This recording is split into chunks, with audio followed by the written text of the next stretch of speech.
Our city knows the sweet taste of victory. From the Stanley Cup to a Division I title win. That still doesn't feel real. A triumph isn't an end. Now, new stories are being written, and Fox 5 and the Silver State Sports and Entertainment Network is following every team on ice.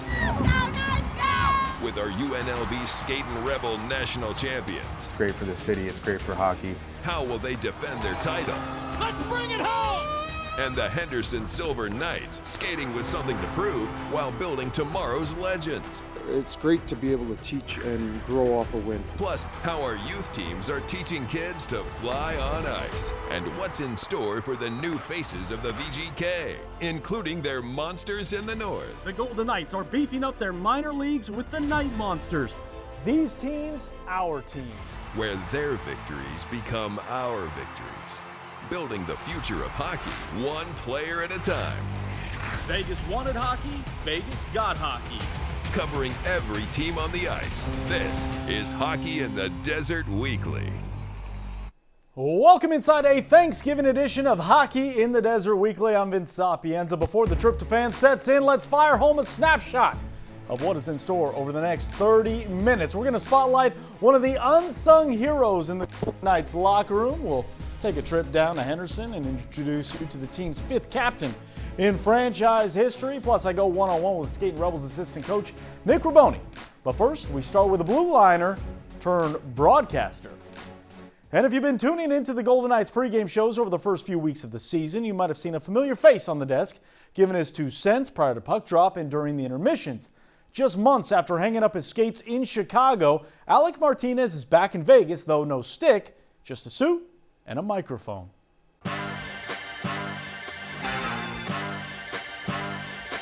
Well, I always said I was never going to be on TV because I didn't want to do that, but here I am. Alec Martinez is officially retired from hockey, though his new job doesn't take him too far off the ice. He's a 3-time Stanley Cup champion who played nearly 1,000 games between the regular and postseason in a 16-year NHL career.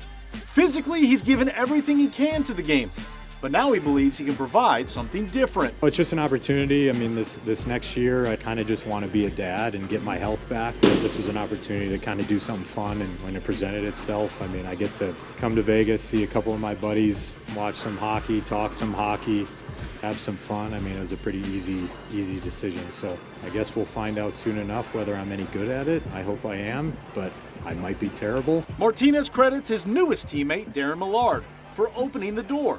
Early on in the 2021-22 season, the Knights defenseman took a skate to the face. It forced him to miss 56 games. During that absence, Martinez was away from the team, rehabbing, often skating on his own and relying on Millard to be his practice goaltender. That's where their bond first started and this idea first planted. I did in my younger days, and I usually got yelled at. Just an opportunity for me to try something, see if I like it, and if it becomes something more, then so be it, but not trying to put any expectation on it. The plan is for Martinez to be in the broadcast booth about a dozen times during the season. He says he's still addressing his health following a long pro career and enjoying being a dad of 2 young kids. I asked what his new day-to-day routine looks like. Definitely a lot more diapers. I'd have to change, Whitey's and Theo's every once in a while on the back end, but definitely not nearly as much as my 2 kids now. And it's not just them. There are a few other guys. Pretty sure Petro had one here and there, but his were more adult size because he's old. But no, but just I mean, it's obviously a blessing. It's a lot of fun. It's a lot of work. We're enjoying every minute of it. And it's that sincerity and humor he hopes to showcase for the Medieval Maniacs. Whitey can jump up into the play, and it seems like every shot he has, he either goes posting in or 2 feet over the net. I told him I'd throw a little jab in there. I'll always be professional about it, but I'll try to show a little bit of personality. I think that I have a few perspectives or benefits that I can bring to whatever it is I bring on TV. I mean, I think I obviously know some of these guys on a personal, I talk to a lot of these guys all the time still, so I'm always going to maintain a professional that's the word I'm looking for. See, I told you I might not be good at this. But I'd like to think that I can throw a little bit of personality in there, maybe throw something, not anything like in their personal life, but a few jabs here and there, razz some guys, but also be just a very positive, probably a homer, you know? I mean, I'm not going to rip on anyone. It's like anything that I could say that they're doing wrong, you probably have 100 clips of me doing that exact wrong thing throughout my career, right? So people in glass houses shouldn't throw stones. Martinez says he has no idea if this is the start of a new career, but when it comes to his future, he is sure of one thing. I'm never going to coach, right? You got to stare directly in the camera. I will never coach. Not even when kids get older? Maybe like with my kids, okay. like something youth hockey, but I will never coach at a collegiate or professional or any kind of level. Like, I'm not doing that. When we talk about the Golden Knights offseason acquisitions, all the attention, headlines, discussion go to Mitch Marner, rightfully so. He has the accolades, the offense, the creativity, the sizzle, if you will, but there was another summer trade that added some stake to the lineup. Jeremy Lauzon may not pile up the points on the stat sheet, but he earns plenty of points in the locker room for how he plays and protects his teammates. Whitecloud working towards Hutton. Clapton finished the hit on Whitecloud. Whitecloud a little shaken up. Lauzon's going to drop the gloves after Clapton's hit on Whitecloud. I think it's just naturally for me, which I'm a player that plays physical, right? There's my check, plays hard, and I kind of enjoy it too. Like, obviously there's a part of me that enjoys scrapping, which I'm not looking to fight every night, right? But every single time, if it's for defending one of my teammates, I'll never back down. Just 6 games in as a Golden Knight, Jeremy Lauzon became an instant fan favorite, not only to the Medieval Maniacs, but his teammates as well. Lauzon dropping the gloves for Vegas. I was more pissed off that I didn't get to see the scrap than that I was, still dealing with a few things, and I think I was more pissed that I didn't see it than taking the hit, to be honest with you. Laz has always been known as one of those guys, even playing against him. He's real tough to play against, and he likes to get in there and defend his teammates. And I think coming into this group too, it's he was doing that stuff before, right? So coming in here and being a part of our group, fitting in real well, him and Sis and all the other new guys that we have, and we're a family in here, and that's kind of the culture we have here is help out those that are in tough spots, like myself the other night, right? And I do the same for him, and we care about each other. And obviously, when you see a guy that kind of gets taken advantage of a little bit, you like to step in there and help out as much as you can. And obviously, Laz is one of those guys and guys that I'm close with, and just love him for that. The 28-year-old is in the midst of his 9th NHL season, and while he may be new to Vegas, he's a known commodity to Bruce Cassidy, who had him in Boston when he first broke into the league. During the 2023-24 season with Nashville, Lauzon racked up 383 hits, which was then a new NHL record. It's a skill he brought to Vegas, leading the team in that category 15 games in. We've got to fight. Lauzon can throw. He can really throw. Well, it's not lost art. McNabb is really good at it too. There's a bunch of players in the league. You need to, if you play against him, you need to have your head up, and I think I'm one of those players. And obviously, if we're a dying breed, we're more and more important for a team, so it's just good. There's Lauzon on the ice. Right away asking Klopka. Every single time I play physical and I get a good hit, it brings me in the game. It brings the fans and the crowd into the game too, so I enjoy that part, and obviously, like you said, it's a big part of my game. And there's a discussion, DeBrango and Lauzon, and they drop the gloves quickly. In his short time in Vegas, he's proven to be a willing combatant, and for lack of a better phrase, Lauzon likes to bring the pain, which is ironic considering his parents are doctors. Well, I grew up with 4 siblings. I have 2 younger brothers and 1 younger sister, and growing up playing hockey every day in the basement, we were fighting a lot just as boys, right? Like, we had a lot of energy, and I think our competitiveness for me and my brother came from our youth and competing against each other, and I think it translated on the ice. And that big brother mentality has carried over onto the ice with his D partner, 24-year-old Caden Korzak, who also appreciates what Lauzon brings to the team. We kind of knew he was like that when he came in the summer, so it was good to see. And especially against that big guy within the other team. Mentioned Klapka 6'8", this Lausanne responding to the hit on White Cloud. The more I play, the better I feel, and the better I feel comfortable with my partner too, Korzak. I love playing with him. He's been great. Obviously, I know he's physical out there and throws his body around, so I'm kind of used to where the pucks are kind of going to lay, you know. I think the communication part's coming a long way, so I think if we just keep working on that, it'll just make it that much more easier. Lausanne is one of the friendliest guys you'll find in the locker room, but on the ice, it's that intimidation factor that sets him apart from the rest. Didn't get much going as Lausanne able to push Durango down to the ice. When I know there's a skilled player coming down on me, he knows I'm going to finish him. So it creates space for me, creates space for my teammates, and I think it's a part of the game that I enjoy and I need to keep bringing every night. Slid out to center by Megna all the way down to the empty net. He scores! Earlier this month, Jacob Megna scored his first goal as a member of the Silver Knights, and while they will welcome all the points they can get from the AHL veteran, what he brings the most is his leadership from the blue line, which is why he was named the 5th captain in franchise history prior to the season.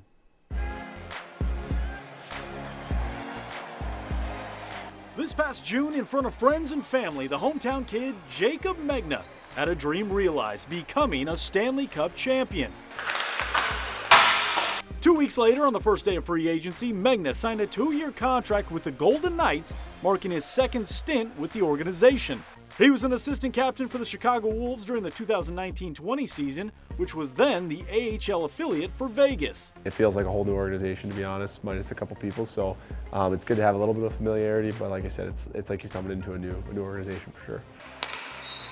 One of those familiar faces is Dylan Coughlin, who coincidentally is in the midst of his second go-around with the VGK. I had no kids, and he was single, and now he's got a fiance, and I got 3 kids, so it's funny, we were D partners in Chicago, and now it looks like we'll be D partners again tomorrow, so things change, but things stay the same. So and we've kept in touch over the years, so it's been good to be back with him, and we'll see how it goes. Megna enters his 13th season of pro hockey. That includes 6 different organizations. This is the 4th season of his career he's been named a captain, and the 6th time he's been named as part of the leadership group. He's a big piece for our organization. He's a guy that was part of a Stanley Cup winning team and organization in Florida last year. Also, their minor league team that he played in for half the year or more last year was Charlotte, and they went to the Calder Cup final. So he's been around winning organizations and winning teams the last few years. He's been a guy who's been around the league. Our organization identified him as somebody that can help, whether he's in the NHL and helping the big club or helping us here as an older leader and driver of our defense. And we expect him to be hard to play against, to play to all his strengths, and then help lead us. Drop the flex wide, back door, there is Megna. Jacob putting it on goal. During the preseason, Megna played in 3 of the 7 exhibition games, including this one in Colorado, where he went head-to-head with a fellow Stanley Cup champion and older brother Jason, who is the current captain of the Avalanche AHL affiliate, the Colorado Eagles. Apparently it is the 6th ever meeting of the brothers in a hockey game professionally. Jacob has played in over 430 AHL games and 193 in the NHL. And while he leads in Henderson, that won't stop his drive to becoming a full-time contributor at the next level. I think for me, coming from a different system, it was a lot of just learning the way they like to play. Obviously, new coaches, new systems, all that stuff. So it's a bit of a learning curve and just trying to get acclimated as quickly as possible. Obviously, some familiar faces still around, but a lot of new stuff and just trying to hammer home the details. Staying ready and hopefully get an opportunity up there at some point, and just really trying to make sure I'm playing my best and ready whenever that time comes.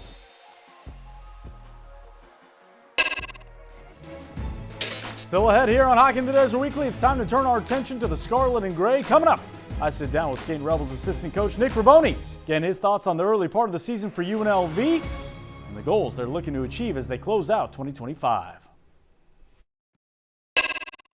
I'm here with Skating Rebels coach Nick Raboni. Nick, thank you so much for joining us. And middle of the season, things are very busy, I know. First things first, talk to me about what life is like as a national champion and how that has spilled over into the season. What's different? What's the same? How's it been? That's a great question. For us, winning a national championship was always a goal. We hit that goal. We had a great time celebrating it. It's definitely helped with recruiting, the type of player we're bringing in. I think for us, though, now we're ready to turn the page. Yes, it's great. It's something you want to build on as a program. But when we look at this team and how it's different, there's goals and expectations that we need to hit with this group, and they need to learn to play with a chip on their shoulder a little bit, and that's going to be a big thing for us moving forward. Yeah, so I've talked to a lot of your players about that. Like, you've never minced words. You're going for back-to-back. That's always going to be the goal no matter the season or no matter what happened in the past. But how do you strike that balance of, hey, we did it before, but, hey, you can't lean on that as a crutch? As soon as this banner dropped behind me, right as that thing happened, we pretty much told the team, we're turning the page. I think it's a special thing for the program to be able to hit different milestones. But like I touched on previously, when we look at this group, all of these freshmen that are coming in that are getting valuable ice time, none of them have won a national championship. So now what are they looking at? And they're looking towards our leaders. And our leaders have to be able to turn that page as well and get everybody set and focused for the remainder of the year. You guys jump out to a hot start, hit a little bit of speed bump with adversity on the road. Chicago Showcase, what have you learned from this group? A different story, different team, but what have you learned so far? We've talked a lot about depth. We understand that we have, a forward group where my 16th forward could come in and play top 6 minutes, where the 8th defenseman, 9th defenseman can come in and play top 4 minutes. And now we had to go out there and prove it. A lot of injuries early on in the year, and you talked about adversity, and that's a good thing for us. I think being able to be number one moving into the season was great. You drop a few games, and now you fall out of that top 5 spot, and now you got to play with your chip on your shoulder. You got something to prove. But we love the fact that we are getting healthy. It was a tough stretch for us the last 3 weeks, a lot of different injuries. But you have key contributors that are going to be healthy moving into a really big weekend for us in Chicago. What have you learned mostly about this freshman group, the younger guys, the underclassmen that are getting, as you said, valuable ice time, different ice time than maybe they were even expecting early on? We heard all about in the summer how good of a recruiting class it was. How is this playing out so far this season for them? A lot of these freshmen have played big minutes in leagues that are really, really good. So, you look at the North American Hockey League, where pretty much, I would say, 90% of our freshman group came from. A lot of the guys they were competing with last year have moved on to play, Division I hockey, NCAA Division III, or our level. So they're what the competition that they're seeing isn't probably anything different than they've seen in the past, except these guys are going to be a little bit bigger, a little bit stronger. So for them, like I said, to get these valuable minutes is going to be key for us moving forward. And they've done a really good job of handling that adversity, handling the physicality of it, utilizing our speed. They all were brought in here for a reason with a different role. And whether that's their role moving forward or not, they're flexible with it, and that's what we love about them. And as we look ahead now, it's a long stretch between home games here at City National Arena. We know how much Skating Rebels love playing here at CNA in front of the crowd. Sold out every time you guys play.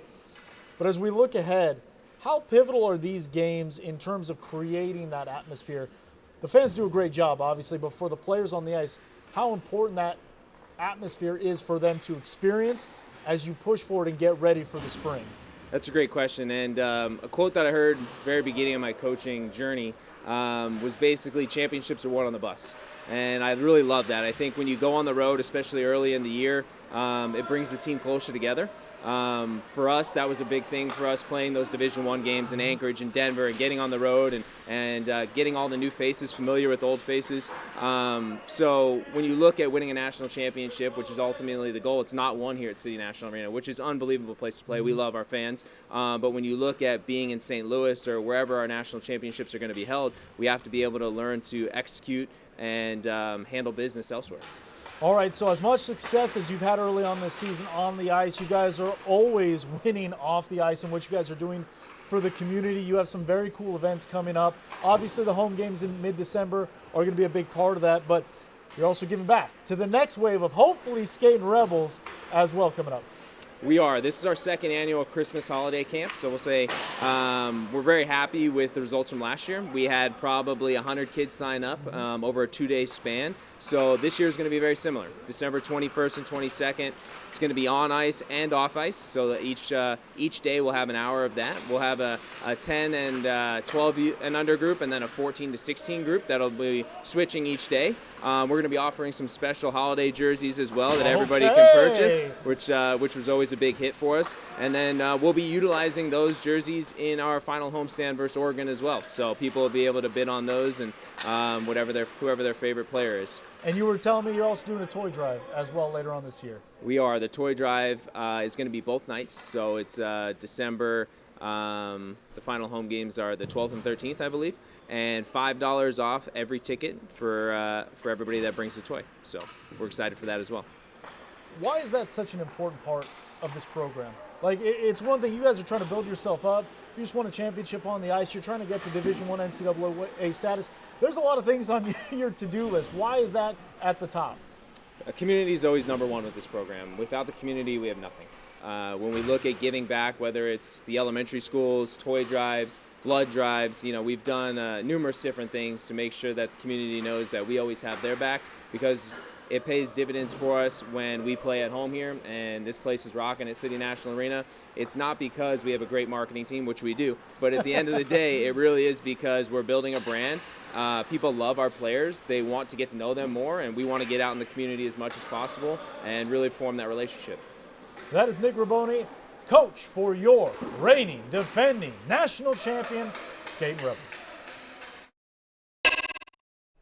Before we pull out the pumpkin pie and wrap up Hockey in the Desert, it is time to clear the ice, and to do that, we have to go to Alberta, Canada, where we got to introduce you to a living legend. This is Chucky the Angel, mascot for the Spruce Grove Saints of the BCHL. During a game this month, a member of the Vernon Vipers sent to the sin bin, and during the scrape break, instead of Chucky trying to hype up the crowd like he should, he just stared, motionless in utter disappointment at his opponent in the box. Now, the Vipers forward tried to keep it cool. He couldn't. He laughed. That means Chucky is the true winner. And for that, we clear the ice. Happy Thanksgiving. We'll see you next week.